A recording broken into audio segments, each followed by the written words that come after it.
எங்க கிழங்கு நெய் மீன் கிழங்கான்னு 2 மீன் வாங்கி வந்தாச்சு. சுமதி இந்த அடி சுமதி எப்படி நல்ல மீன் வச்சு குழம்பு கலக்கு. என்னடே மீன் குழம்பெல்லாம் வாங்கி இப்படி சுத்துறீங்களே. அம்மனி மீனை கழுவி வச்சுட்டாங்கோ. அடுத்து வறுவலுக்கெல்லாம் பேசஞ்சு வச்சுட்டா பாருங்க. டே அப்பா சூப்பர் நீ மிளகாய் காமிங்க. இஞ்சி இதன் பூண்டுக்கலாம் 3 மிளகாய் போய் தட்டுங்க பண்ணி நல்லா தட்டுங்க. சும்மா ஜம்முன்னு குழம்புல அப்படியே போட்டு வருங்க தண்ணி ஊற்றுங்க. தண்ணி ஊற்றுனீங்க தான் இந்த சூப்பராங்க. உடனே தண்ணி ஊற்றிட்டீங்களா ஒரு குழப்பு பொடியெல்லாம் போட்டு குழப்பு ரேஷன் போட்டு கலக்கிறா வருங்க அம்மனி. சும்மா போட்டால் தாங்க குழம்பு தேங்காய் தான் போட்டுக்கிட்டா போடுங்கம்மணி போடுங்கம்மணி அப்படிங்களா? சரி போடுங்க. போட்டாச்சு. மீன் குழம்பு ஜம்முன்னு தான் குழம்பு போட்டாச்சு. டீ கலக்கு கலக்கு தண்ணி ஊற்றி கலக்கு மணி. தண்ணி ஊற்றி கலக்கு மணி. தண்ணி தேங்காய் தண்ணியா ஊற்று நிறைய ஊற்றியாச்சப்பா. நீ அக்கா போட்டு கலக்குன்னு கலக்குவா பாருங்க. இப்போ அடிக்கிட போட்டு தள்ளுடா அம்மனி. உப்பு போட்டாச்சுங்களா?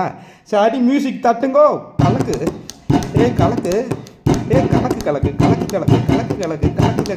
நல்லா இல்லைனாக்கும் நல்லா இருக்குது இப்படிமா பாருங்க. ஓகே சூப்பர்மா.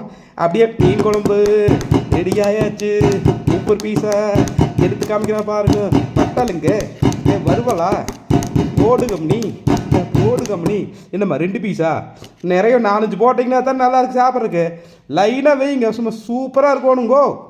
எல்லாம் போட்டு அப்படித்தாங்க எல்லாம் போட்டு சீக்கிரம் மச்சானு கொண்டு வந்து கொடுத்தீங்கன்னு வச்சுக்கோங்க. சோப்பு நீங்கள் நல்லாத்தான் சாப்பிடுவேன். சாப்பாடு ஆயாச்சா எங்கே ஆகுது இல்லையோ வெந்துருச்சா. ஓ மீன் குழம்பு சாப்பாடு எல்லாம் போட்டு அப்படி கொண்டு வந்தாச்சுக்கோ. நீ வெளுத்து கட்ட வேண்டியதாங்க நம்மளுக்கு. அப்பா மீன் தலை எடுத்து ஒரு கடி எப்படி தான் இருக்குது சூப்பராக இருக்குதுங்க. அங்காக முள்ளு சிக்கிக்கே எடுத்து போடு. அவ்வளோதான் அப்படியே மீன் தலை எடுத்து உருவி எடுக்கணும். அப்படி சாப்பிட்றதுக்கு எவ்வளோ இன்ட்ரெஸ்ட்டாக இருக்குது. ஞாயிற்றுக்கிழமை ஒரு நாள் லீவ் விடுத்த இப்படி ஜம்முன்னு சாப்பிடுங்க. எந்த கெட்ட வழக்கம் தண்ணி அடிக்காமல் சாப்பிட்டு பாருங்கள். சூப்பராக இருக்குங்க. நல்லா நிறைய வயிறார சாப்பிடுங்க. மனுஷன் இதை விட எனத்த போயிங்க. சாப்பிட்டு எக்ஸசைஸ் பண்ணுங்க. எல்லாம் பண்ணிங்க. நல்லா சாப்பிட்டு திருப்தியாக சாப்பிட்டு நல்லா இருந்தீங்கன்னு வச்சுக்கோங்க. உடம்புக்கு எதுவும் வராதுங்க மக்களே.